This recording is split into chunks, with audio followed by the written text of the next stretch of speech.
Go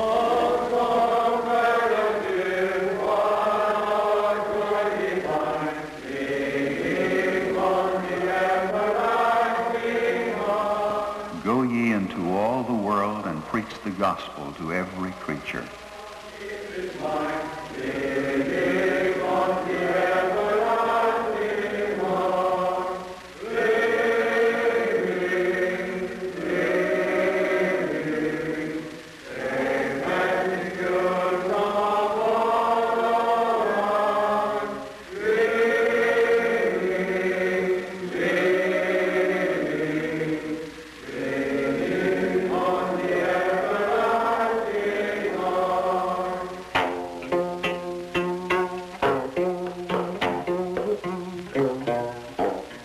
This is Korea, ancient land of Confucius and Buddha, of the Shinto shrines and the animistic nature worship of shamanism.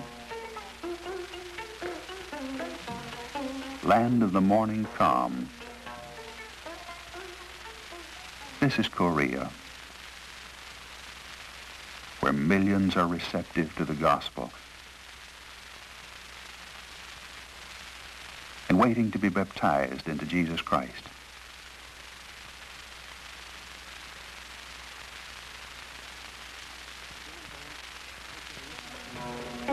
This is Korea, knifed in two by the 38th parallel, divided into the godless communism of North Korea and democratic South Korea.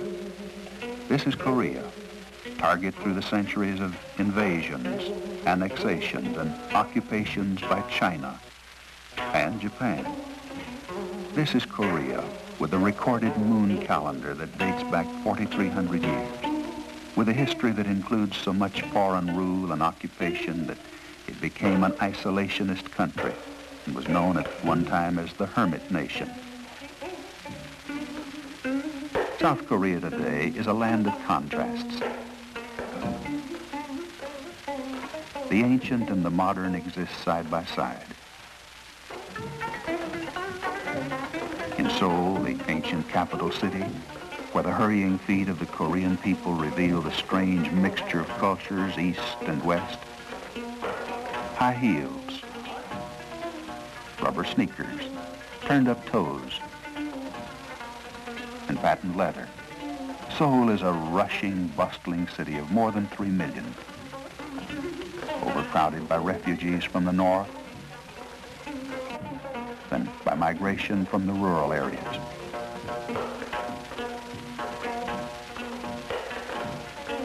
The new is accepted, but the old is not abandoned. Korea is a people rushing to catch up. The thunder of modern jet passenger planes echoes through the ancient valleys of Korea, and these reverberations stir the minds and hearts of a people yearning for a better life, of a people searching and waiting, receptive and eager for better ways, physically and spiritually.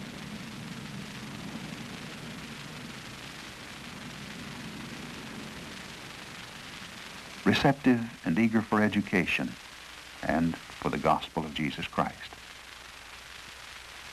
This is the main building of Korea Christian College, a mission Bible school established near Seoul in 1958.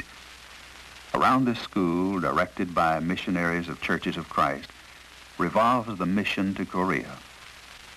The missionaries, sponsored by congregations and members of the church in the United States, work here in training Korean teachers and preachers. Within the walls of Korea Christian College lies the hope of South Korean students to learn the lessons of the gospel, to learn how to lead their people out of the dark past, out of the not too promising present, into the enlightenment of Christ and a better way of life. It's here that God and Christ are the central themes of the college courses. Requirements for graduation are 160 credit hours, including 54 hours of required Bible subjects, a detailed study of both the Old and New Testaments, and 56 hours of religion, religious education, and religious social work. Classes are taught by a faculty composed of 5 American missionaries, 4 full-time Korean teachers, and 9 part-time teachers. 구원에는 뭐 여러 가지 방법이 없어요. 하나님이 명령하신 그대로 우리가 잘. The enrollment is about 100 students per semester. 근데 그 세례가 반드시 구원을 얻는 데는 필요한가요? The college slogan is teaching faithful men to teach others. 그런데 그 세례도 물속에 들어가서 이렇게 세례를 받는 것이 Between classes, the stairways and corridors of Korea Christian College are not unlike those of any other college.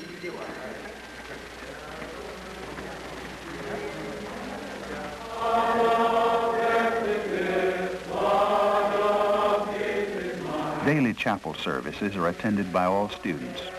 They join in singing hymns familiar to all of us.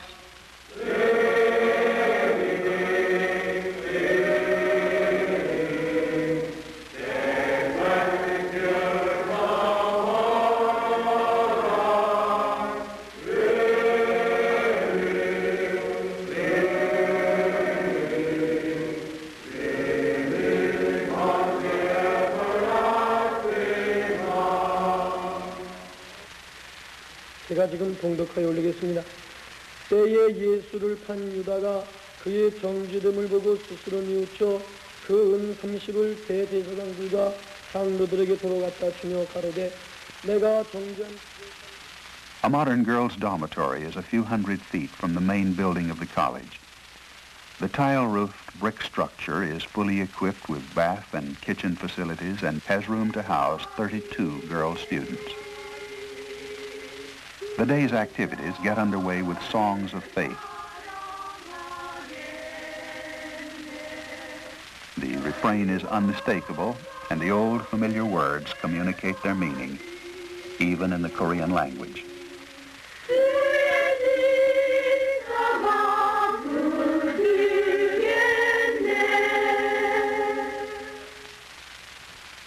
Breakfast follows prayer and song.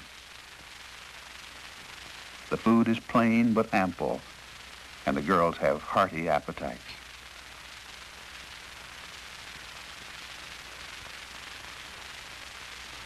Facilities at the boys' dormitory, over a ridge and about a 10-minute walk from the administration building, are not as good as those provided for the girls.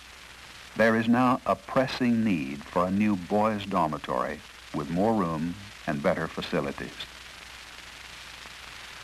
The homes of the missionaries from the United States are part of the college campus and compound. Here the whole purpose in life is to teach and preach the gospel. The dairy at the mission was founded on the basis of the Cows for Korea program, supported by various congregations in the United States. A good basic herd of cows, Holsteins and Guernseys, were provided for the program.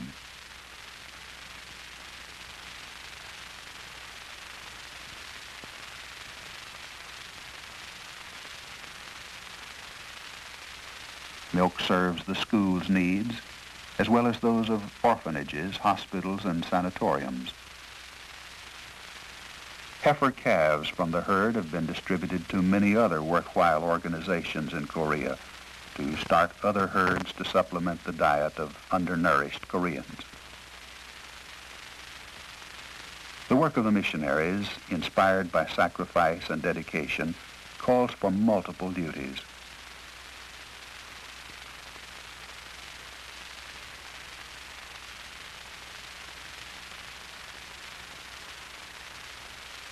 Dr. Sid Allen, a veterinarian who also teaches a daily Bible class, knows how to cure a calf as well as preach the gospel.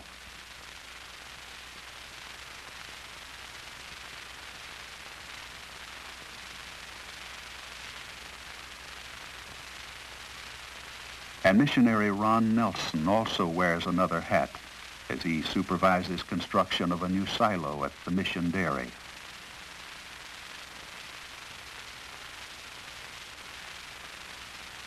Dr. Allen believes in practicing what he preaches in his mission to Korea.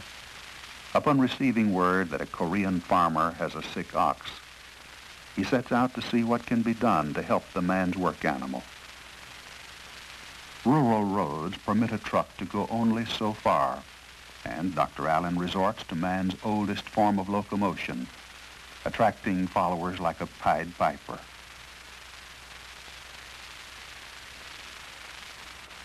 This is how Dr. Allen expresses the benevolence program. The command and examples to help the poor, the needy, the widows, and orphans are repeated throughout the Bible. In Korea, the church is confronted daily with the needs of the hungry, the naked, and the sick. The ox is a primitive source of power to Western eyes, but his use is peculiarly effective for the slow rhythm of rice paddy plowing.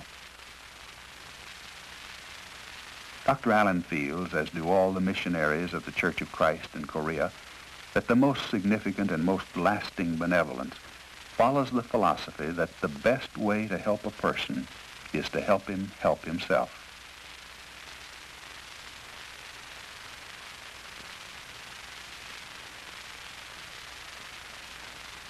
After the ox is examined, he is given a pill as big as your thumb, a sulfur pill to kill parasites.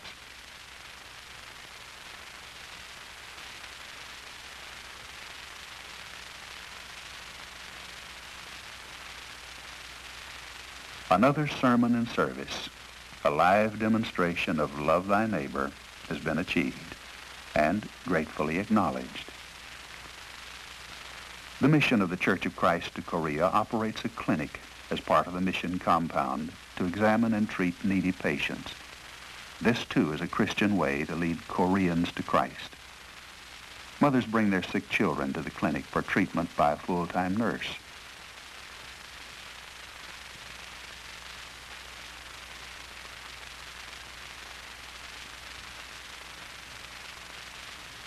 The mission can afford only a part-time doctor, although the full-time services of a physician could be available for as little as $100 a month.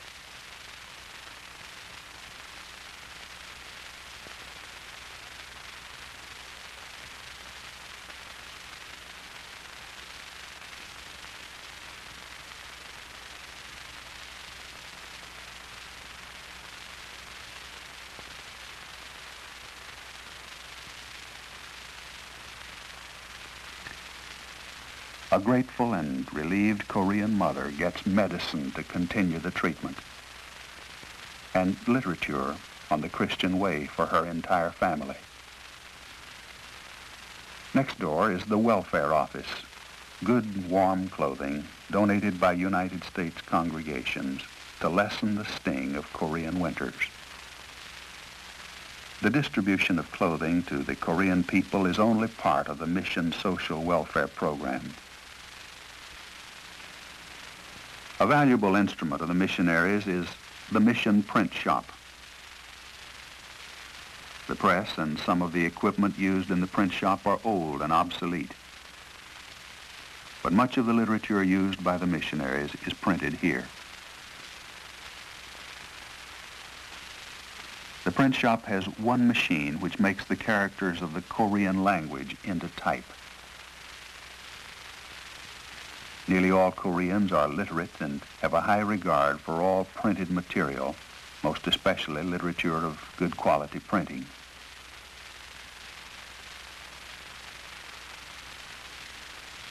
The Bible Correspondence School, operated from the home basement of missionary Bill Ramsey, has become an important extension of the mission program throughout Korea.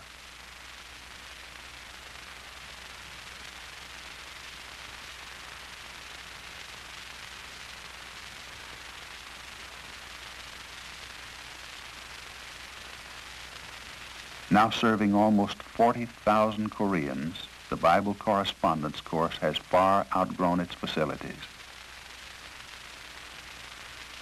The actual cost of providing the course to one person is about $1 to pay for papers and printing, postage, and labor. The lessons used are from Studies in the Bible by Monroe Hawley. It usually takes from 5 to 7 months for a person to finish the entire course and receive a diploma.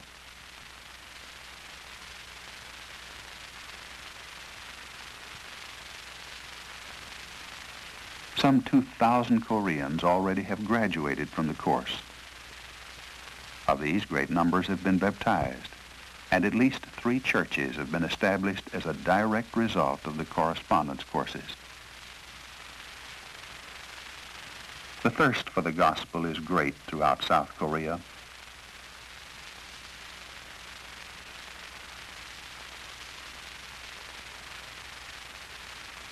Requests for enrollment pour in from remote farms and villages.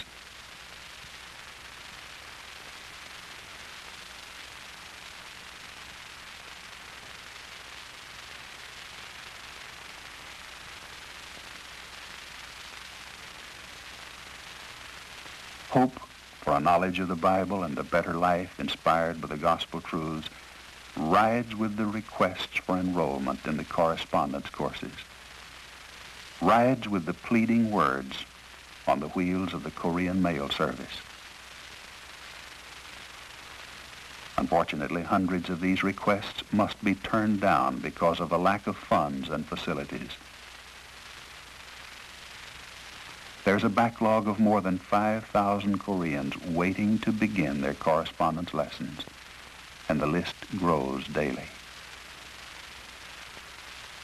Despite the privations, much has been accomplished since the first Church of Christ in Korea was established in November 1930.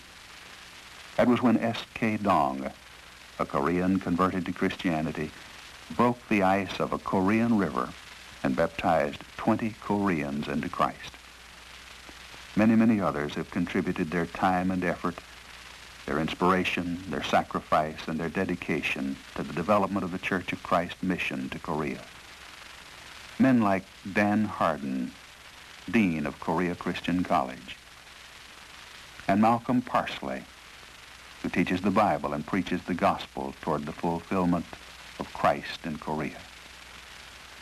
Men like Bill Richardson and O.P. Baird. Men like Haskell Cheshire, president of Korea Christian College, who has spread Christianity in Korea since 1954. He is a visionary who helps to make his dreams come true. He helped establish Korea Christian College and has helped establish some 40 churches throughout Korea. The words of missionary Cheshire tell of planning being done to improve mission work at all levels. We have taken a determined stand in Korea. The stronghold has been secured. The gospel of Christ, preached by dedicated, well-trained Christians, will defeat Satan on any battleground. We are doing this in Korea.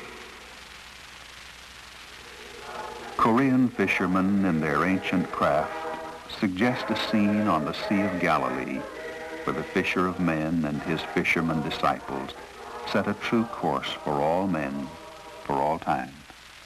The ultimate goal of all the work, the sacrifices, and the preaching by the missionaries in Korea is to spread the gospel and to save souls for Christ. Here on the sandy shores of the great Han River, as in other waters of Korea, the young, the middle-aged, and the old are being baptized into Christ.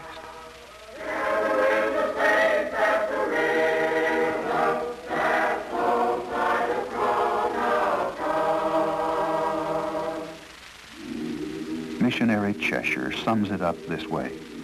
We are in the work. The work is growing. An entire nation of people can be reached in our lifetime with your support. Shall we gather at the river? Yes, we'll gather at the river. The beautiful, beautiful river. Gather with the saints at the river that flows by the throne of God.